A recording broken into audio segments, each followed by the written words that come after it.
Welcome back to Dr. Kalai Edu. I am Dr. Kalai Risi. Today we are going to discuss about a topic on intragenic interactions. So last videos regarding genetic I have taught you about monohybrid cross and dihybrid cross.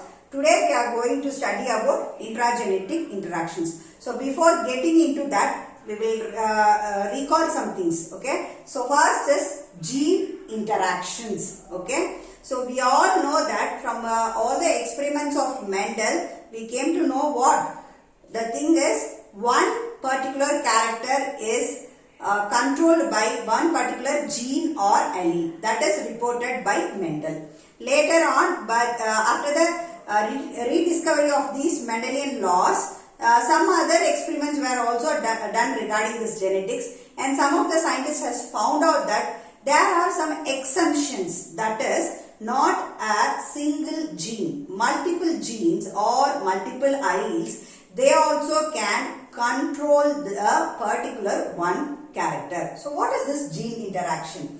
A single phenotype. What is phenotype? Which is an observable character. What we are seeing externally is called as an phenotype. It is an observable character controlled by more than one set of genes, right? So the particular observable character, expressive character is controlled by more than one set of genes is called as an gene interactions.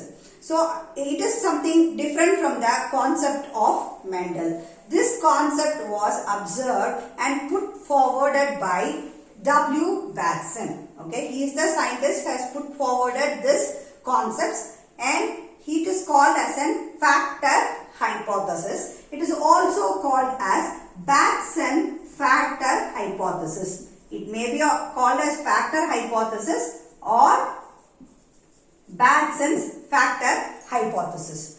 So according to this hypothesis, it is classified as intragenic interactions or intergenic interactions. It is also called as intra-allelic interactions. Intra-allelic or inter-allelic interactions. So today we are going to study about that intragenic interactions. So what is this intragenic interactions? So the happenings, intra means it is inside. Okay, so between the alleles of a particular gene, if there is a character controlled by that phenomenon, then it is called as an intragenetic. That is, the alleles will be in the same locus. The alleles will be in the same locus. Got it? Which is called as an intragenic or intra-allelic interaction. Now I have introduced a term called as locus. So locus is nothing but a particular place where that particular gene is pointed or present is called as an locus. Got it? So intragenic interactions means alleles will be in the same locus. Alleles or the same genes is called as an intragenic interactions. Okay, got it. So now what is this intergenic interactions? So intergenic interactions, the alleles will be in the different loci. Okay, different loci. So this is singular and this is plural. Okay, in the different loci, the alleles will be present. So it's from the different locus of point, it is going to control a particular phenotypic expression. Okay, a single character. Got it? So this is called as an intragenic and intergenic interactions. So in this intragenic interactions, we come across different types. So what and all they? So it may be of, commonly we have incomplete dominance. So here I am going to explain you today incomplete dominance. So incomplete dominance, codominance. Incomplete dominance, codominance,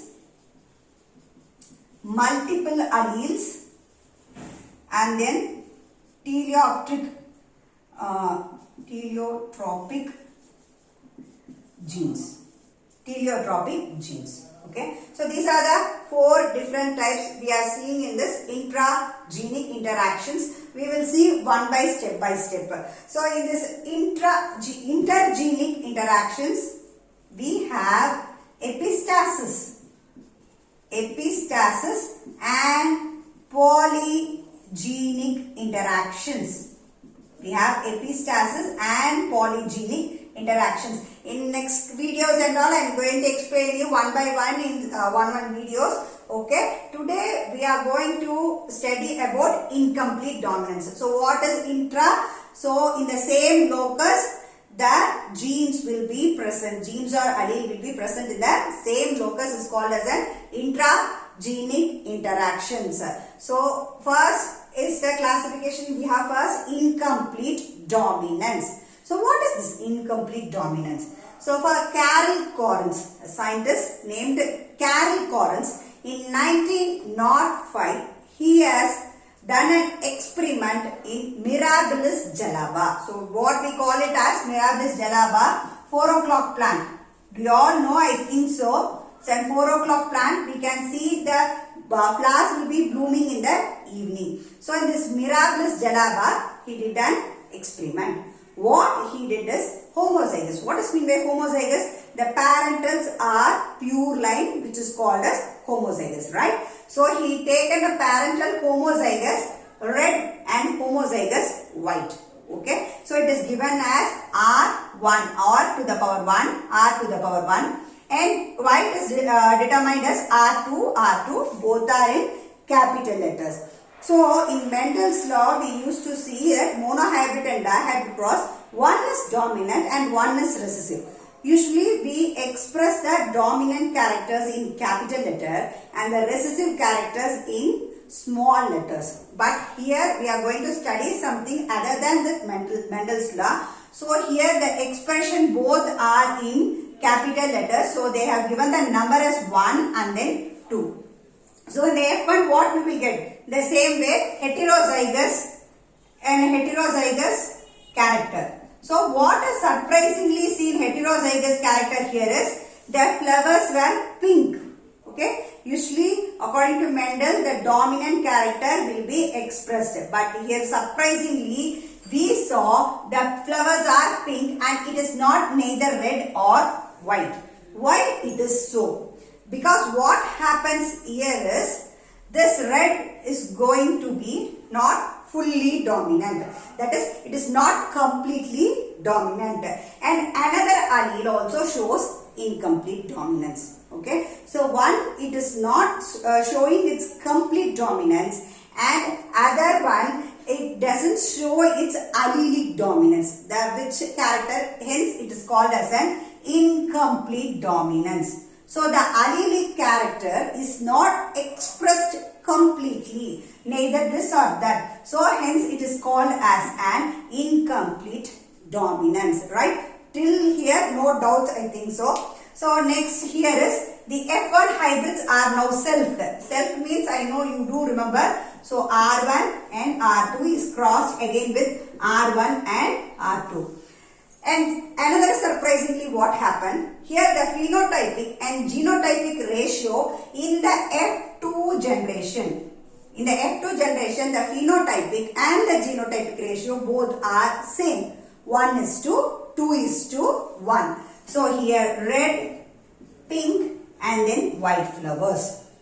Red, pink and white flowers. So from this experiment, the scientist has come to know that in the F2 generation, the parental nature has come out again. So that is, there is no blending of genes. So there is no blending of genes, first point. And the second is the alleles discrete and unaltered. So what is meant by the discrete? It is distinct. It is present in that particular place itself and it is unaltered. Okay, it doesn't change.